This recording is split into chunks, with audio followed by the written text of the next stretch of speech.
Hi guys, so for today's video, andito nga ako ngayon sa Shell. Halos 2 linggo din nga akong hindi nakapunta nga dito kasi pagkagaling nga ng Baguio, parang 2 araw lang ako nagpahinga din. Pumunta naman ako ng Bicol. Andito na nga si Elena at nauna na nga siya kasi galing pa nga siya ng shore. So yun nga, meron din siyang nililinisan na unit sa shore. Kumuha na din kasi talaga siya ng malilinisang unit nga kasi nga ang haba pa nga ng oras so nga yun, niya. Hindi na rin kasi siya naghahanap nga ng trabaho, talagang tumutok na lang din kami dito. So yun nga guys, pagpasok nga namin dito sa unit, naabutan pa nga namin yung guest namin. So 3 nights and 4 days nga yung inabail nga niya. So yun, ayaw nga niyang magpa-video kasi nga medyo private daw nga siya. Marami na rin kaming mga naging guest na private nga sila, kaya pag tinatry ko nga humingi nga ng picture at sinasabi nga nila na ganun. So yun, respect na lang din para sa kanila. Itong buwan nga na to, ang mga guest nga namin, ang hahaba nga ng stay nga nila, merong 2 nights and meron ding mga 3 nights. Kaya si Elena, tuwang-tuwa din siya kasi nga hindi nga siya pabalik-balik nga dito para nga mag-assist. So yun nga, nakaka-less din kasi talaga ng time kapag ka ganon. Sa mga guest naman namin, kapag ka ganon nga yung stay nga nila, nagbibigay din ako ng discount. So yun nga, pagkatapos nga ni Elena nga maglinis dun sa kusina, sabi nga niya magluluto nga muna siya. Kasi meron pa nga kaming natitirang time. Alas 5 nga yung check-in nga nung susunod nga namin na guest. So yun nga, dito na nga namin naisip kumain nga ng hapunan. Nung natapos na nga kaming maglinis, dun pa nga lang nga kami kumain para pagkatapos nga nito maghuhugas na lang din, okay na ang lahat. Nung papasok nga namin na guest ngayon, taga Negros nga sila kung hindi ako nagkakamali. Tutor nga sila or mamamasyal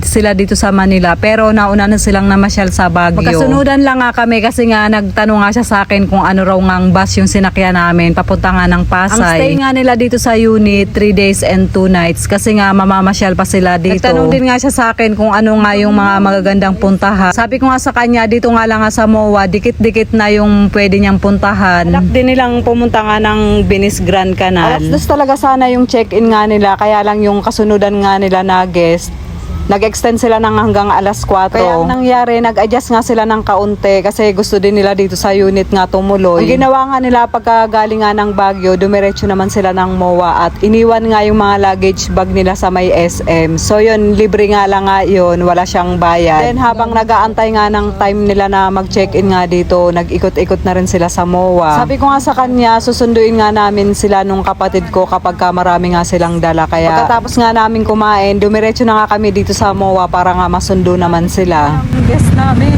nakarating sila dito sa MOA. So yun nga, pagdating namin nga ng MOA, nakita naman agad namin sila din. Tinanong ko nga kung pwede nga mag-video sa kanila. Okay naman sa kanila, kaya sige, go lang, nag-video nga ako. So yun nga, maliliit lang na luggage bag nga yung dala nga nila, then may backpack. Yun na nga yung binuhat ko, then sa kapatid ko naman yung stroller nga nung bata. Saglit lang din at nakarating na nga kami dito sa Shell. Inassist na nga ng kapatid ko at nakipagkwentuhan muna ako dito kila Ara nung nakita ko nga siya dito sa may lobby. Cute ni baby, oh. Sige na, pasok na kayo. Sama ko na kayo sa vlog, ha.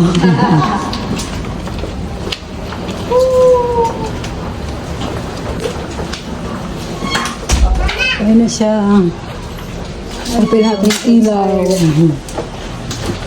Pa naman.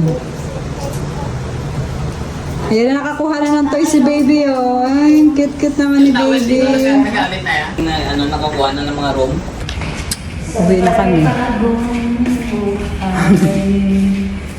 Ang tagal ng tinambay natin doon ng ano. Wala masyadong kami. Ang sarap mag-swimming eh, no?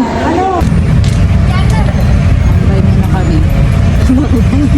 Makita na yung panood natin yung apple natin.